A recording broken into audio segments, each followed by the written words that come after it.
Praise the lord. ఇర్మియా గ్రంథం 31వ అధ్యాయం 13వ వచనం. వారి దుఃఖమునకు ప్రతిగా సంతోషమిచ్చి వారిని ఆదరించదను, విచారము కొట్టివేసి నేను వారికి ఆనందము కలుగచేతును. మన దుఃఖమును మన విచారమును పోవాలంటే అది దేవునికే సాధ్యం. దేవుడు మన దుఃఖాన్ని తొలగించి ఆనందాన్ని, మన విచారాన్ని కొట్టివేసి సంతోషాన్ని ఇస్తానని వాగ్దానం చేస్తున్నాడు. జీవితంలో సంతోషంగా ఉండే సందర్భాల కంటే మనము బాధపడి దుఃఖపడే సందర్భాలే ఎక్కువగా ఉంటాయి. ఎందుకంటే జీవితం అంతా కష్టాల సుడిగుండం.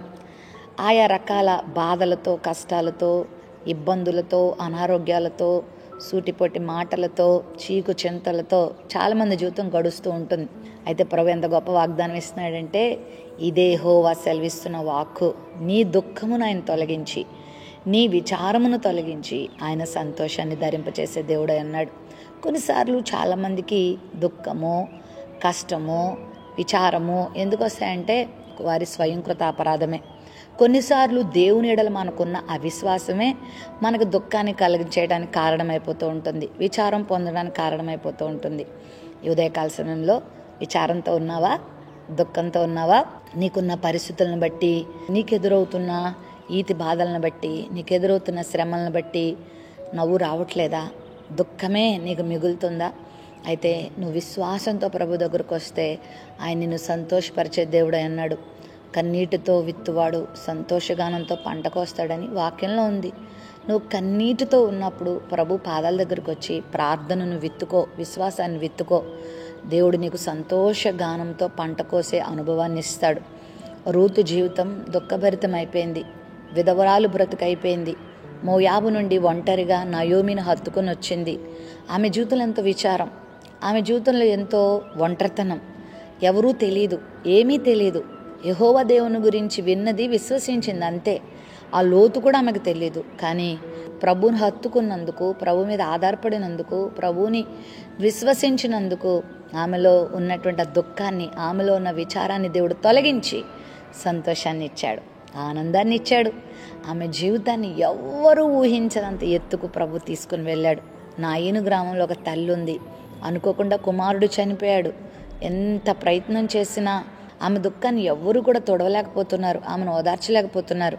యేసుక్రీస్తు ప్రభువారు ఆ గ్రామంలో ప్రవేశించగానే ఆ పాడి మీద మోసుకుని రాబోతున్న యవనస్తుడిని ప్రభు లేపుతాడు. లే అని మరణించిన వ్యక్తిని లేపగానే ఆమె హృదయంలో, ఆమె ముఖంలో చిరునవ్వు, సంతోషం కలిగింది.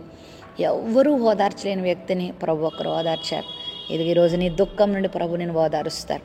నీ పని అయిపోయింది, ఇంక నువ్వు లేవవు, నీ బ్రతికింతే, నీ స్థితి ఇంతే, ఇంక నువ్వు మరలా మంచి రోజులు చూడవు, నీ జీవితం అంతా చీకటే అని నీ మనసు నీతో చెప్తున్నా, ఒకవేళ నీ ఎదుటిన్నవారు నీతో అంటున్నా, నువ్వేం భయపడద్దు. నీ స్థితిగతులు మార్చే దేవుడు ఉన్నాడు, నీ దుఃఖాన్ని సంతోషంగా మార్చే దేవుడు ఉన్నాడు. నీ పరిస్థితులు ఆయన మార్చగలడు, నీ రోజులు ఆయన మార్చగలడు, నీ స్థితి ఆయన మార్చగలడు. నువ్వు ఆయన నమ్ముకో, నువ్వు ఆయన దగ్గరికి రా, ఆయన విశ్వసించాను. చాలా మంచివాడు, చాలా గొప్పవాడు. నిన్ను ఆదరిస్తాడు, నిన్ను ధైర్యపరుస్తాడు. నీకు మరలా మంచి రోజులు ఉన్నాయి.